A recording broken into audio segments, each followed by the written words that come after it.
It was just past 9 a.m. at Heathrow International Airport. Passengers bustled through the terminal, dragging wheeled luggage, sipping overpriced coffee. Security lines stretched endlessly. Announcements crackled overhead. Children's laughter echoed near the gates. But suddenly, everything changed.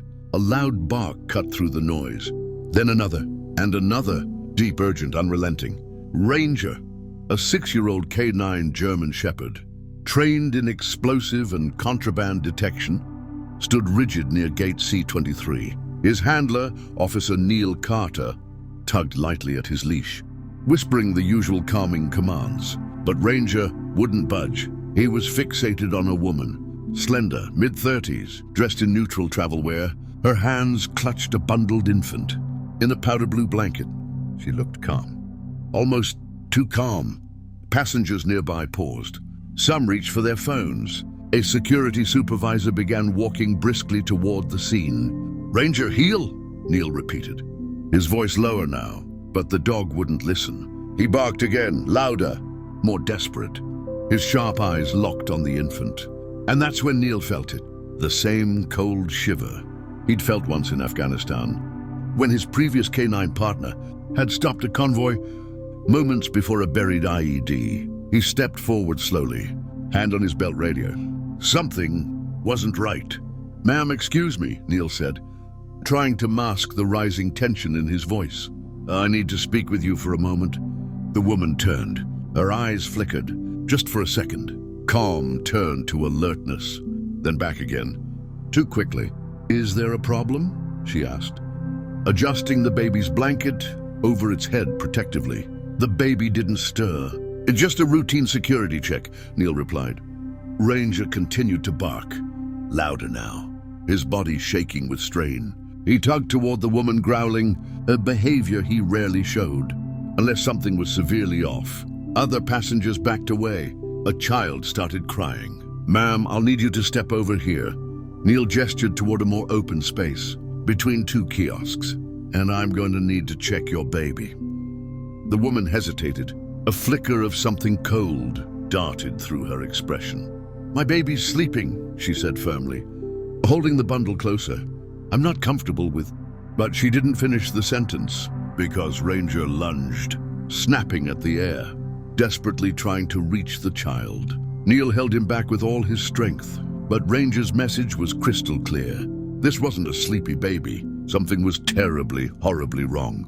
By now, airport police had arrived. 2 officers flanked the woman, asking her to step away from the crowd.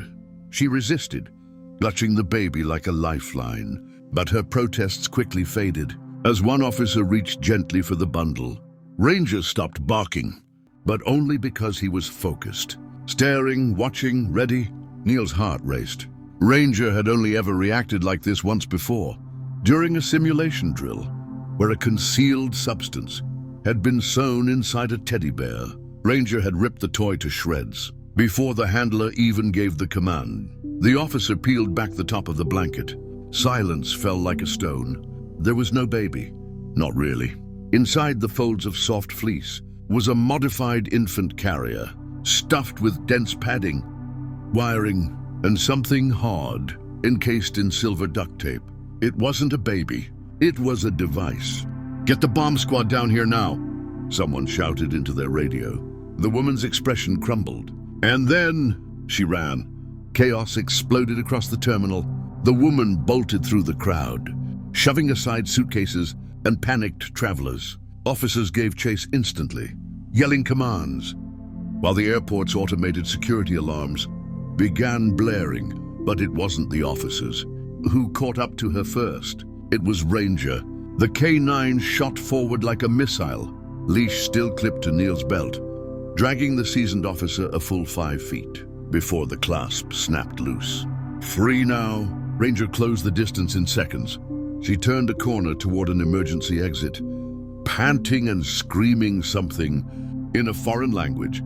But Ranger leaped. He caught her from behind, teeth locking into her sleeve, pulling her down to the floor, just inches from the exit. Neil sprinted after him, heart hammering, while other officers closed in. "Good boy, Ranger, hold," he shouted.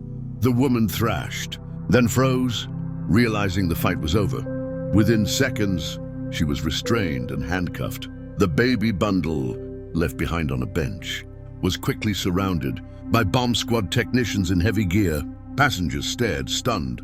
Some cried, others prayed. But every single person in that terminal now understood one thing. Ranger wasn't barking at a mother. He was barking at a lie, one that could have taken dozens of lives. As bomb technicians approached the infant carrier with robotic arms and scanners, every bystander was pushed far back, behind barricades. A tense hush fell over the terminal. Travelers who minutes ago were complaining about flight delays now stood silently, arms folded, watching the bench, as if it were a ticking clock. Neil knelt beside Ranger, his hand gently rubbing the dog's shoulders, though his eyes never left the bundle. "Steady, boy," he whispered. "You did good." Minutes passed like hours. The technician in the blast suit gave a slow thumbs up, then spoke into his radio. "Live device confirmed. Appears homemade. Stable for now, but complex. Disarming in process." Gasps rippled through the gathered crowd. Neil felt a sick wave of relief wash over him. If Ranger hadn't sounded the alarm, if the woman had made it to the crowded boarding gate just ahead. He didn't finish the thought. One of the officers stepped over. They say it was pressure triggered. Would have gone off when she sat it down and walked away. Neil turned and looked at Ranger again.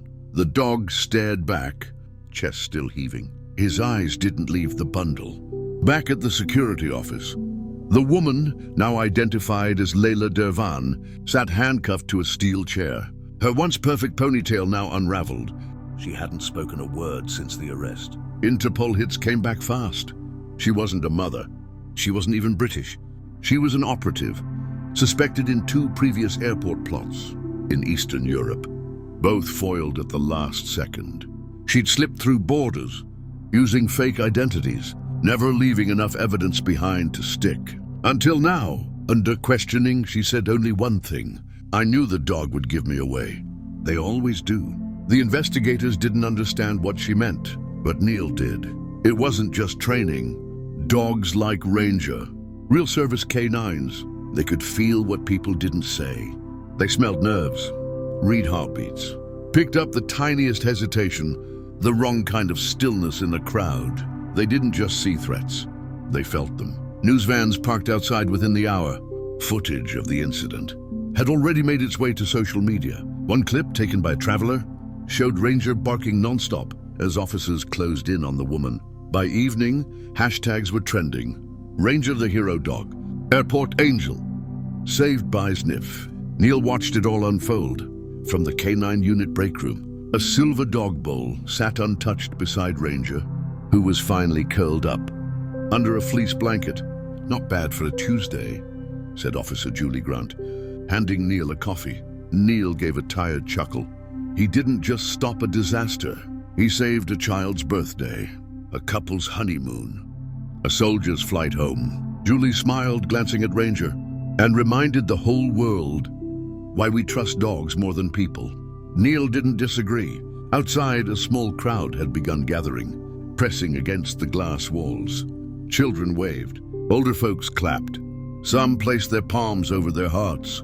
They weren't looking for Neil. They were hoping to see the German Shepherd who refused to be ignored.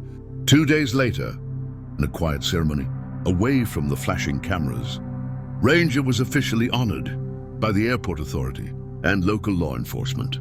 No big medals or loud speeches, just the people who mattered, and a special plaque that read, "For valor beyond words, Ranger K9 unit, who saw what we couldn't. You heard what we missed, and saved lives because he never gave up." An elderly couple who had been in the terminal that morning approached Neil afterward. The woman, with a trembling voice, said, "We were 2 gates over. We'd have been right there. That dog, he gave us more years, more time with our grandkids." Neil knelt beside Ranger, his voice soft. That's his job, and he wouldn't have it any other way. As they walked out into the sunlight, Neil looked down at Ranger, who now wagged his tail with every step.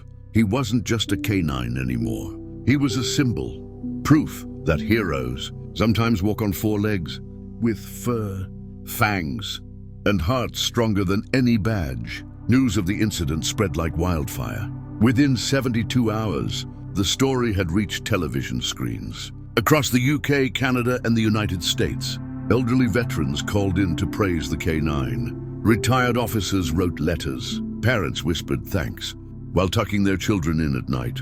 One particular clip aired repeatedly, Ranger still barking, refusing to give up, while Neil tries to calm him. That moment became symbolic, not just of security, but of loyalty, of unwavering instinct. Church groups brought handmade cards to the precinct. A knitting club from Yorkshire sent a custom-fitted service dog jacket, stitched with the words, "Protector of the Innocent." A World War II veteran even mailed in his own military medal, with a note, "He's earned it more than I ever did." Neil kept them all. Ranger didn't care much for accolades, but he never let the new jacket out of his sight. For seniors watching from their homes, sipping morning tea or evening cocoa, Ranger became more than just a dog. He became a reason to believe that goodness still stood watch. A week later, the terminal returned to its usual rhythm. Flights came and went, families reunited. But near gate C23, a framed photo of Ranger had been placed discreetly on the wall. A nod to the day silence was broken, not by tragedy, but by warning. Neil brought Ranger back for a casual visit. No uniform, no formal duty, just man and dog, walking among the people he had unknowingly saved. An elderly man in a tweed cap shuffled forward and asked to pet him. Ranger stood still. "Calm now," tail wagging gently. "He doesn't even know he's a hero." The man said softly. Neil smiled. That's what makes him one. They sat near the same bench, where the bundle had been left. Ranger placed his head on Neil's lap. Finally at peace. The same terminal that had once held its breath, now exhaled in comfort. Sometimes peace isn't loud. It doesn't arrive with sirens or parades. Sometimes it walks in quietly, on four legs. Months later, Neil received a letter. It was handwritten, in careful elderly script. No return address. "Dear Officer Carter, I was at the airport the day your dog barked at that woman. I didn't realize until I got home just how close we all came. I'm 78 years old. I've lived through wars, bomb threats, and heartache, but never in all my years have I felt so deeply moved watching that dog, your dog, refuse to be ignored. I lost faith in the world a little over time, but that day, Ranger gave it back. Thank you both. Sincerely, a grateful grandmother." Neil read it twice, then tucked it in his jacket pocket. Later, he gave Ranger an extra treat and an unusually long walk through the quiet countryside. No crowd, no noise, just wind and grass and peace. "Someone's got your back too, Ranger," Neil whispered. Ranger barked once, as if he understood. The airport later introduced a new K9 training initiative in Ranger's name, aimed at pairing more dogs with handlers to detect evolving threats in public spaces. Retired officers volunteered. Donations came pouring in from 3 countries. But Ranger wasn't interested in fanfare. He preferred his chew toy, his blanket, and his quiet spot under Neil's desk. Every so often, Neil would catch him staring out the window, ears twitching at distant sounds, watching, waiting, ready. Because even in peace, the best guardians never sleep fully. They just rest, knowing their moment might come again. And when it does, they won't hesitate. They'll bark. And sometimes, that bark, just one desperate loyal bark, is the only thing standing between chaos and calm. And that's why the world will never forget the dog who barked at a woman holding a baby and saved an entire terminal with nothing but his instinct, his courage, and his voice